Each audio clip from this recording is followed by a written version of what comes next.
को अपना नया अध्यक्ष मिल गया है। पूर्व केंद्रीय मंत्री राजीव चंद्रशेखर को केरल भाजपा का अध्यक्ष चुन लिया गया है। पार्टी के केंद्रीय पर्यवेक्षक प्रहलाद जोशी ने भाजपा की राज्य परिषद की बैठक के दौरान ये ऐलान किया। रविवार को पूर्व केंद्रीय मंत्री ने भाजपा मुख्यालय में 2 सेटों में नामांकन दाखिल किया था। हालांकि उनके सामने कोई अन्य प्रत्याशी नहीं था।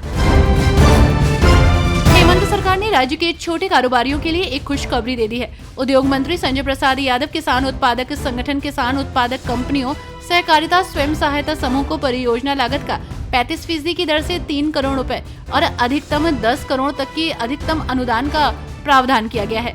वो 2 दिवसीय प्रमंडल स्तरीय महोत्सव में पहुंचे थे। बिहार विधानसभा चुनाव से पहले नीतीश सरकार बड़ी घोषणाएं कर रही है। वहीं इसी बीच बिहार में चुनाव के बाद नालंदा मेडिकल कॉलेज अस्पताल को पटना मेडिकल कॉलेज अस्पताल की तरह विकसित किया जाएगा।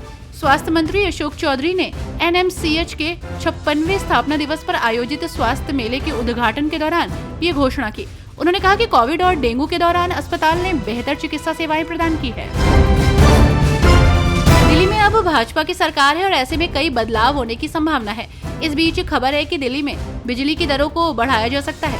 दिल्ली के बिजली मंत्री आशीष सूद ने कहा कि दिल्ली में बिजली दरें बढ़ने के आसार हैं, क्योंकि आप सरकार के कार्यकाल में डिस्कॉम पर 27,000 करोड़ रुपए का कर्ज छोड़ा गया है। आशीष सूद ने कहा कि कंपनियों को दरें बढ़ाकर बकाया वसूलने का अधिकार है। चारधाम यात्रा के लिए अब तक 6 लाख से ज्यादा श्रद्धालुओं ने पंजीकरण कराया है। केदारनाथ के लिए सर्वाधिक 1,95,709 और बद्रीनाथ धाम के लिए 1,82,377 पंजीकृत हुए। गंगोत्री के लिए 1 लाख से ज्यादा तो यमुनोत्री के लिए 10,09,824 लोगों ने पंजीकरण कराया है। तो वहीं आपको बता दें कि यात्रा के दौरान हेली सेवा के नाम पर होने वाली साइबर ठगी की घटनाओं को देखते हुए उत्तराखंड पुलिस की एसटीएफ ने ठगों से निपटने की पूरी तैयारी कर ली है। दिल्ली ऑटो टैक्सी यूनियन के महासचिव राजेंद्र सोनी ने ऑटो रिक्शा और टैक्सी चालकों के लिए कल्याण बोर्ड बनाने की उम्मीद जताई। आज बजट पेश होगा। हमें उम्मीद है कि ऑटो रिक्शा और टैक्सी चालकों के लिए कल्याण बोर्ड बनेगा, जिसकी घोषणा उन्होंने घोषणा पत्र में की थी। ऑटो चालक खीर समारोह के लिए यहाँ आए हैं। उन्हें पूरी दिल्ली से बुलाया गया है। 11 साल तक केजरीवाल ने किसी को यहाँ आने नहीं दिया। जम्मू संभाग के उधमपुर में विमान सेवा शुरू करने पर सहमति मिलने पर इस पूरे क्षेत्र के लोगों में खुशी है।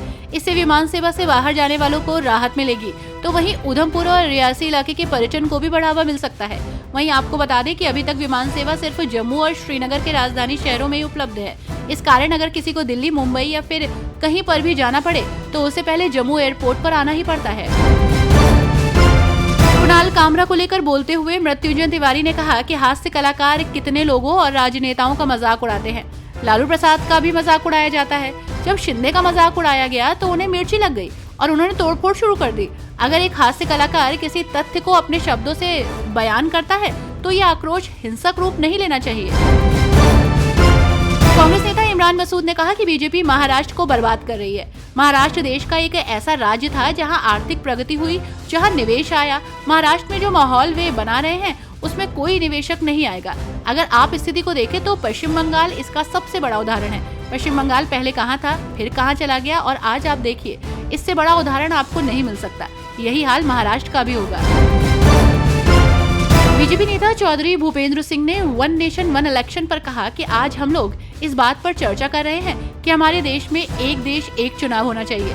उन्होंने कहा कि हमारे यहाँ चुनाव की लंबी प्रक्रिया के कारण कई विकास कार्य प्रभावित होते हैं।